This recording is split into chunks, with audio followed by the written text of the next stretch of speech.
Hello there. Excuse me. I'm Helen Sadler, your Destiny Helper, coming to you once again. I want to thank you for the new subscribers that have subscribed to my YouTube channel. Thank you so much. And those of you who have not subscribed, go and subscribe and make sure you subscribe and push that bell. And every time I upload new content, you will be notified and you won't miss. You'll be the first one to know that there's uploaded new content. Thank you so much for your many emails, and the comments are just outstanding. Thank you so much. And I do apologize. I've been not making them as frequently as I used to because I'm in travel mode and traveling again. But I'm back, and I'm back with you. And I want to thank you. We're dealing with another subject that some of our family members of YouTube, our fam, want to know about. And some of the things you want to know about is my brain is affected. I can tell that I'm different. The fog is still there. It's not as there for those of you who have left. You said still there, even though I've left, even though I've been discarded, even though I'm free. It's not as intense as when I was living with the narcissist, but it's still there. I'm still dealing with memory loss. I'm still dealing with certain things, and I'm not myself.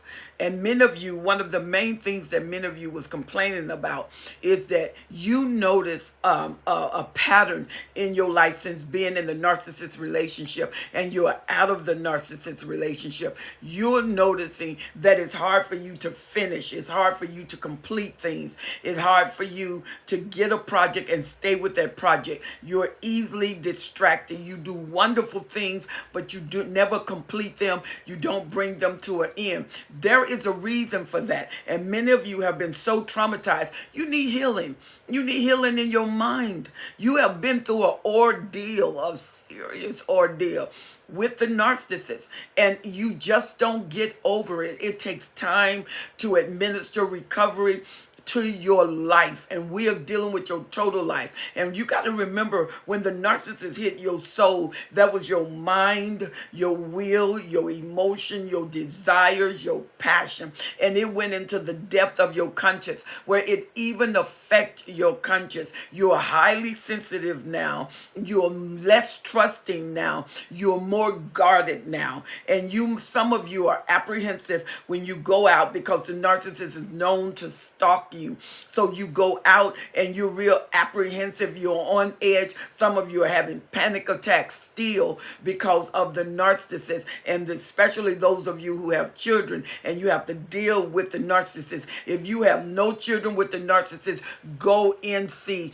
totally and completely. No matter how you ruminate, no matter how those thoughts come back and congest your mind, they seem to just converge on you. You can fight that by placing your mind into a different place. And I've said that on several of my videos. You have to occupy your mind. What is in your mind, you can shift your mind with other thoughts. And once you read books are filled with other people's thoughts, other people's words that gets in your mind, and it begin to challenge the rumination that you was doing and thinking about and meditating and reminiscing on the narcissist. And when you have been with the narcissist, even though it was a violent, maybe abuse, and it wasn't an abusive relationship, it doesn't delete the love and the care that you have for the narcissist, the devotion that you have for the narcissist. And many of you are loyal. Most times 98% of the people are loyal to the narcissist, unless it's another narcissist. But the supply is usually very loyal to the narcissist, and the narcissist knows that. And you got to remember, when the narcissist chose you, they chose certain supply. They chose them like the religious narcissist goes to the church, and the covert narcissist may go to a library. He may go to a museum or a beautiful outing, where the malignant narcissist, their choice of supply is different based on their desires. They have the pattern of life and they do the same thing, but each narcissist has their individual personality. So that is the differential. Now, when you get fog, that's because your brain has went through so much. The narcissists want to transcribe their ways, their thoughts onto your mind. They literally wanted to take over your brain. They wanted to take over the way you think. They wanted to give you what to think, how to think, and when to think. The narcissist is they want to be in total control of your every thought. And there is so much pressure that comes from them that the brain is affected. And not only is the brain affected, your body is affected. I mean, you can take and put you up against an x-ray, sonogram, ultrasound, and you can see the different parts of the body that's affected by the narcissist. Just the presence of the narcissist. People have panic attacks. If you notice, when the narcissist came home, your blood pressure went up, your breathing went up, you had migraines, your stomach hurt, you couldn't digest your food, especially when you have went through several years of ordeal, and you never know when anything is just going to pop off, when the atmosphere change, when the narcissists get angry, because you have had years of experience that nothing really have to happen before the narcissist change in his personality and his character. It's almost like they have multiple personality, because one minute they're here and the next minute they're there, and you're wondering to who is this? And it's like when they change, it's a whole entity that is now in the house, different from where they were before. Well, there's fog, and there's reason for this. In your frontal lobe of your brain, the frontal cortex, this is where we do all of our thinking. This is where we process events and occurrence in our lives. And when you are under pressure, your soul sees out, it gives way, and through your soul captivity. And when the soul feel like it's captured, then something begins to happen within the brain. And what begin to happen in the brain when you are stressed out mentally, and most of the times you notice that once that love bombing has left, and once the narcissist start getting irritated and agitated, what drew the narcissist was your innocence, your beauty. They saw you as beautiful, and I mean, you was just like a holy grail. They saw nothing wrong with you, because your perfection made them feel perfect. You got to remember, you are reflective, and the narcissists mirror you, and so they feel so empty. They have all of these holes inside of them. They've been tortured, and even the golden child, their life was taken over, so they feel soul captivated. They are captured in their soul. They feel caged in their soul. They feel imprisoned in their soul, and they have all of these holes that is on the inside of them, and they're trying to fill them with fuel from the supply.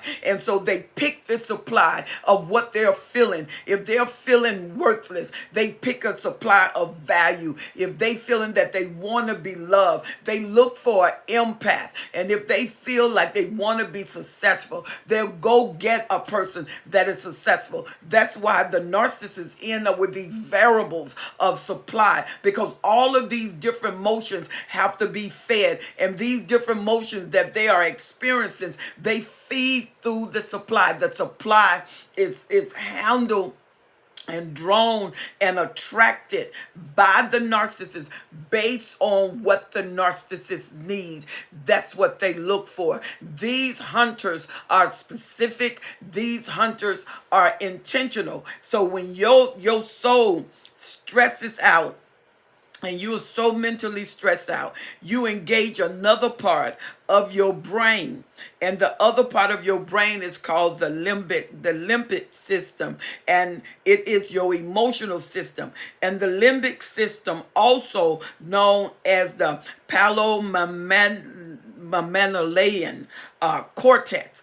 And here it is the emotional part of you, the feel part. And when you are with the narcissist, this is highly engaged. And what happened when you activate that system and you stress it out, it goes over to the hippocampus, the hippocampus. And what happened with the hippocampus when you stress out the hippocampus through torture, through abuse, it gets smaller and smaller. Now that's where your memory is, your long-term and your short-term memory. And you start to experience the fog. You start experiencing the memory loss. Why? Because the hippocampus is getting smaller through intensity, through pressure, through stress, and you don't have a release valve for that stress. It builds and builds and builds and builds and builds, and then the body, your system start breaking down from stress. Stress is a slow killer. They call that the slow suicide activator, because you start to die out in things, die out in your dreams, die out in your energy, die out in your hope. And those of you that is a parent, you had to fight to parent those children because you love those children, and that's what kept you going. You would divert the stress level and the thoughts over to the children because they totally depended on you. And then in some ways, you couldn't even maximize what you wanted to maximize for the children because of your stress. And so when you will go over to the hippocampus and it got smaller, fog would come in. You noticed that you would forget things. You noticed that you was easily distracted. You noticed that your nervous system was activated with the hippocampus, because you can drop something on carpet and you almost jump out of your skin. Or if a voice was around you and you were unaware that that voice was there, I mean, it almost sent you in a shock treatment, and now you are frustrated because little things frustrate you. And what's frustrate you is you plan your day, but you don't complete your day. You get distraction. It was hard to hold your attention. And those of you who are been discarded, or you are freed from the narcissist, you are finding it that many of you are still having to deal with that. And that's why you are with a therapist with trauma. You are with a therapist that's a narcissist specialist. You are going to a psychiatrist, a psychologist, a counselor, a life coach. You have all of these means that you are using to get your mind back on track. And just like that they inscribed their thoughts on you, and that inscription in your mind has to be recalibrated into a pattern of thinking. We have to dislodge the old regime of your mind and input a new regime in your mind, because of the hippocampus that's been so traumatized is shrinking, and therefore your memory, you don't remember certain things, you try to recall certain things. And now what you have to do is go to the executive order, and the executive order is to hit your mind. And what you have to do with an executive order in order to rearrange the inscription and to input and overflow what the narcissist has imputed in your mind, which is negative things, devalue things. That's why the narcissist will go to a system of devaluation and gaslighting, where gaslighting will confuse you. Nothing seems steady, nothing seems sound. Everything was in a transitional mode. Every situation was transitional. Every thought was transitional. You couldn't depend on any moment. You couldn't depend on the narcissist. And now you no longer even trust what you feel, because you have been so challenged by the narcissist. So when you move away, you have to learn to trust yourself. You have to learn to love yourself. You have to learn to give value to yourself, because all of those systems of your mind has been tremendously attacked, tremendously abused, and tremendously tormented. And so when you get the hippocampus and the hippocampus shrink, and you start getting that fog, everything is vague. You are pulling in what is reality and what is a non-reality, because the narcissist would gaslight you so until your memory of reality start fading. Nothing was what it was. Nothing lay where you put it. Nothing that you said had in the premises to it. And so now you have learned not to put trust in anything, not to establish anything, not to root anything. Why? Because of the hostility from the narcissist to your mind. Your mind has been in a war zone under hostile assault, and so you're getting your mind back on track, and so the fog is still there. You find yourself ruminating, you find yourself still going intermitting with things, not finishing assignment, basic things, reading a book, and you got about 10 books and none of them you have finished. You're writing a book, none of them are finished, the project. And that's why the damage that is done from the narcissist, it really wasn't a relationship. It was an ordeal or an event, because the only relationship was on your part. To the narcissist, none of it was real. He lived out of his whole system. He lived out of a black hole that was in his mind, a black hole that was in his heart. So everything can change at a dime, because a lot of time the narcissists live in an alternate world. They can look at a movie and bring the reality of that movie in their life. They start taking the different principles of a movie that was a film, a 2-hour, 3-hour film, and they start integrating that as if that was a reality, and they start acting out character. And you notice that when they look at a movie, next thing you know, you got a character display of what was going on. That's the narcissist.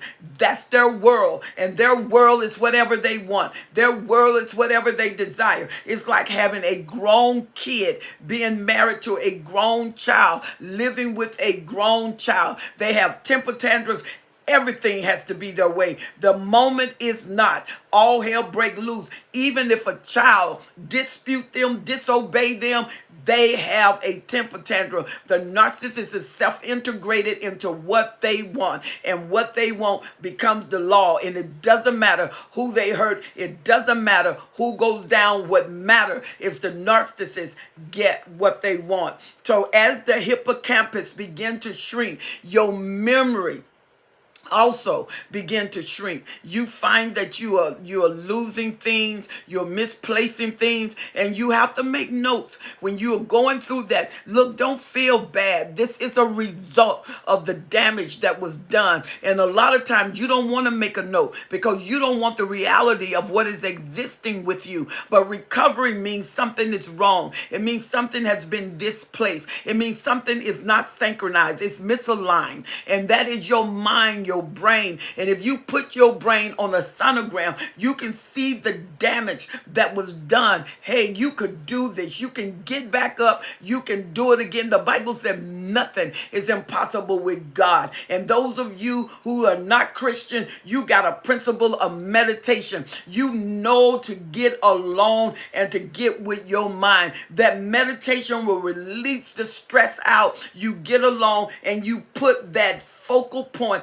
in your mind, and you direct your energy toward that focal point. And those of us that are Christians, we take the Bible. When we make the Bible work, we believe the Bible. We believe every word, and we know that God will not fail us. But he didn't say that it wouldn't be work. Work out your salvation with fear and trembling. When you've been with a narcissist, baby, expect to work. If 3 months can take up to 2 years, based on the person, based on the individual, based on where their mind is, based on the depth of the narcissist's abuse, based on where he took them, based on where they were before, based on if they came out of narcissist family, based on if there were narcissist relationship before this person came. So it's one gamma after another. It's one shenanigan after another. And so what happened is your mind has went under hostile assault, where your mind has been in a war zone, and it's like the cannon of life was released against your mind, and it just blew up. I mean, all kind of bombs. How many years? 10 years, 5 years, 20 years, 30 years, just bombs landing, where you lived in a war zone, and you had to learn to live in a war zone. You ate in a war zone. You went to work in a war zone. You raised your children in a war zone. You existed in a war zone. You never knew what it was to be without war. This is why you can't blame yourself. You can't place yourself under another attack where you are seizing yourself and you are saying you can, yes, you can do better. Once you go through the process of betterment, you will do better. Once you go through the process of advancement, you will advance. There is recovery after narcissist relationship. There is life after the narcissist relationship. You can regain everything you lost and more. Not just what it was before. It's going to be more. You're going to be stronger. You're going to be more powerful. You're going to be more sensitive. You probably be more doubtful, less trusting of people, because when you have went through that kind of torment, you don't trust easy. That have to be built up, and people now will have to prove themselves, family, friends, especially those of you who were with flying monkeys.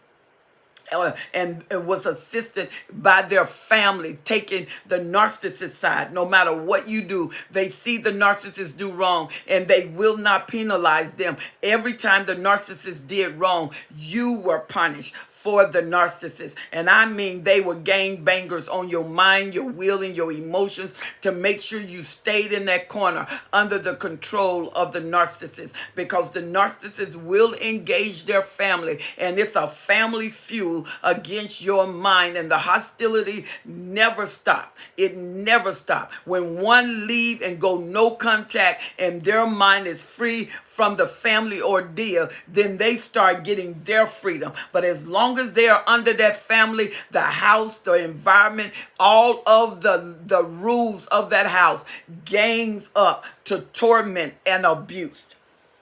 So now, once the hippocampus, because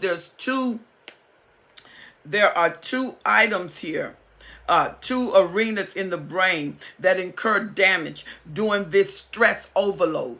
That's why you have to pull yourself in. You got to know when your mind has said it's enough, when your life has said it's enough. Sometimes you may have to leave. You can't leave the narcissist, but you get your kids and go spend a couple of days if you can with your mom. If the narcissist were permitted, you need a mental break. And if you can't do a mental break, when you take your bath, download audio books. And when you download audio books, begin to listen to those books. Go to YouTube, put it on billionaire mindset, millionaire mindset, diligence, strength, whatever area that you find yourself weak in.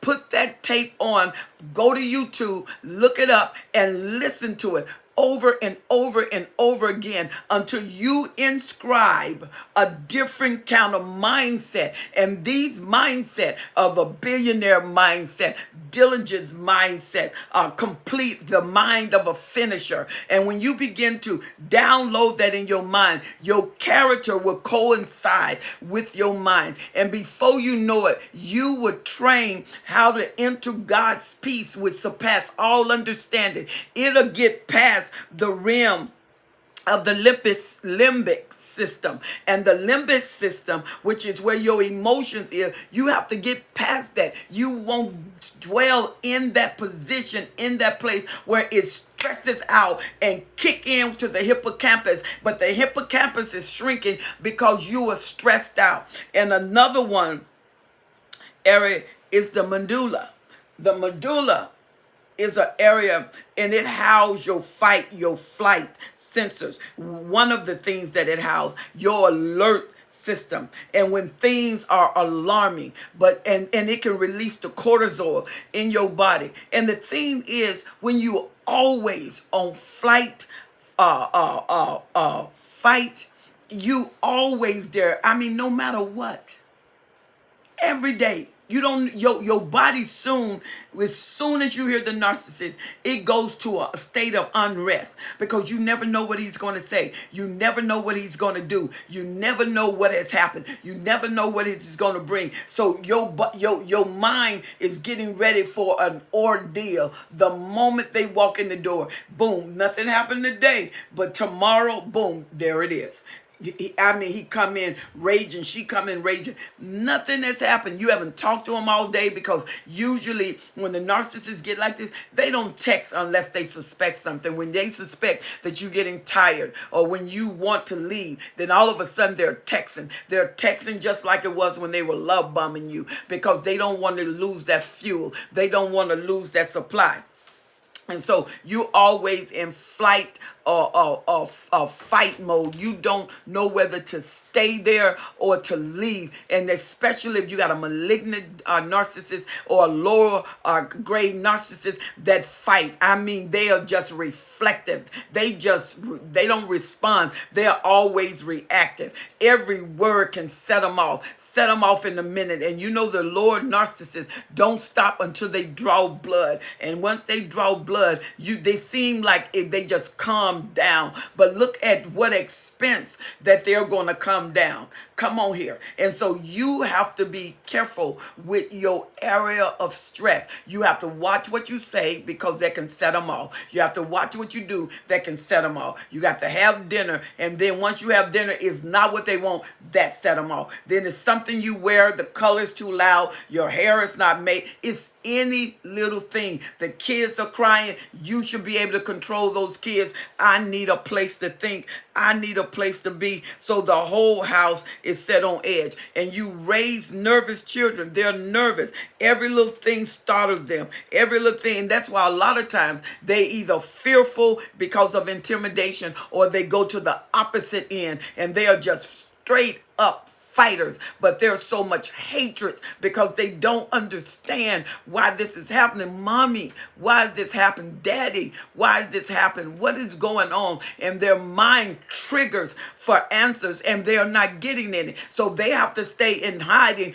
in their own house. They have to camp out somewhere else, away from dad, away from mom, which if mom is the narcissist, and women are more detailed and can be more catty in it, and they can be more vicious when you have a woman that is a narcissist. And so the medulla that house the alert system in your mind, and it's releasing all these cortisol. When you start releasing cortisol, that's why a lot of people have fibromyalgia, and they have liver problems, kidney problems, migraine problems, because that cortisol is constantly running in their body. It's good when something happens and you're in danger, that cortisol release that moment, get you to make a right decision, get out of present danger, and a few days it goes down out of the system, and the system return to normal. But when you live with a narcissist, your body is constantly producing cortisol.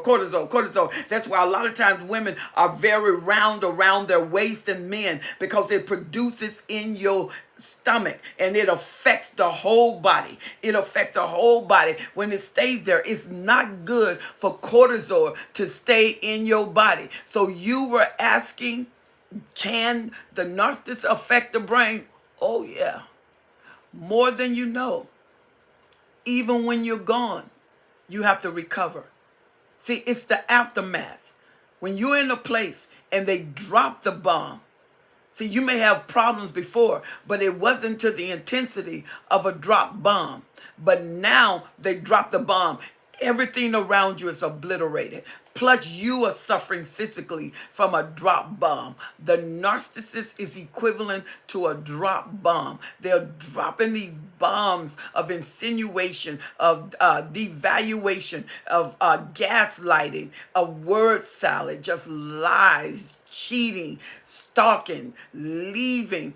They discard you, come back. You don't know where they are for a week. You don't know where they are for 2 weeks. Some of them even go for 3 months, 6 months, and then just show up at the house and demand they come back in. You can't call the police. Their name is on the lease. Their name is on the house. And the police said this is their property. And the only time you can call is there's some physical domestic violence. Then they'll take them out. But most narcissists would just scheme to wreck your mind. mind with verbal assaults and leave you there because you can't show that to the police. The only way you can see that is under sonogram, and anything, they'll blame anything for it. It's your job, it's your children, it's your family. It's not the narcissist that love you and care for you, and you don't want to be loved. You just don't want to be loved. There are so many things that you have to consider when you are with a narcissist, because you are never in a right relationship. The relationship is one-sided.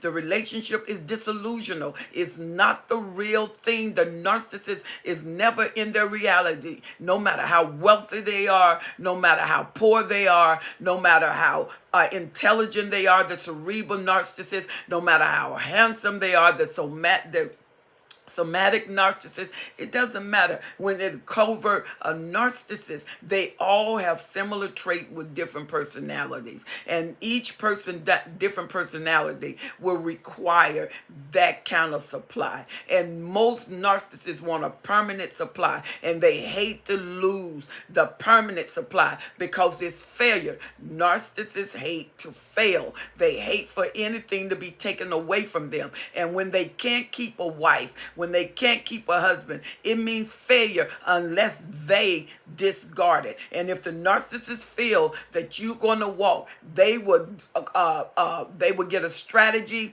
and a plan to leave you first so they can win. And now you stand and you leaving and them discarding you has become a game. And we'll do that in the next video. So I hope that I've answered so many questions that many of you had about the function of fog in the brain. And believe it or not, I just barely touched the surface. So expect for me to come back at a different time where we would deal with the fog and we would deal with brain damage, even on a greater level, because you have no idea what you have come through and how much a champion you really are. You deserve, excuse me, all the applause for keeping your mind, for keeping your life. And those of you who made it through a narcissist relationship, if it's a discard, that's still a reason to praise, because you got a time to recover. Or if it's that you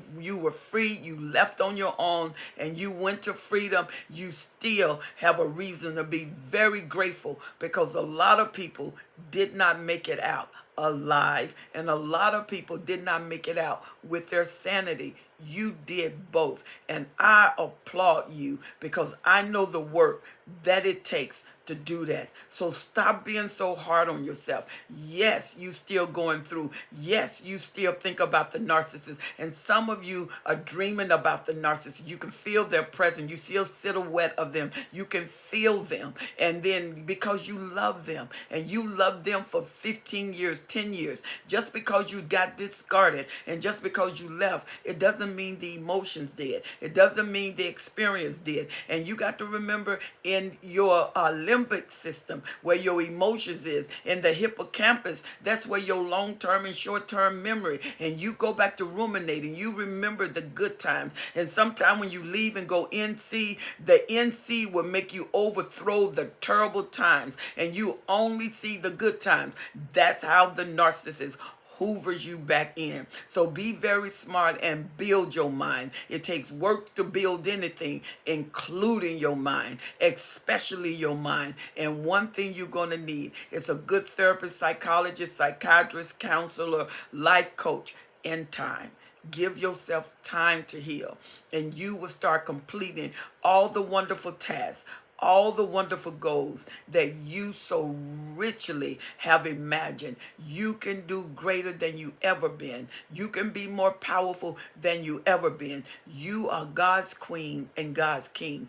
We can do this. Life exists after the narcissist.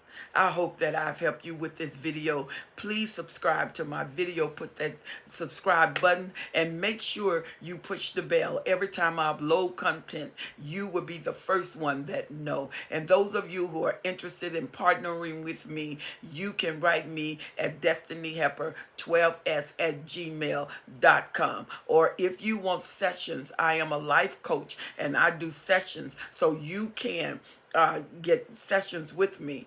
Destiny Hepper 12s gmail.com. Remember Destiny Helper 12S. Remember to put the 12S at gmail.com.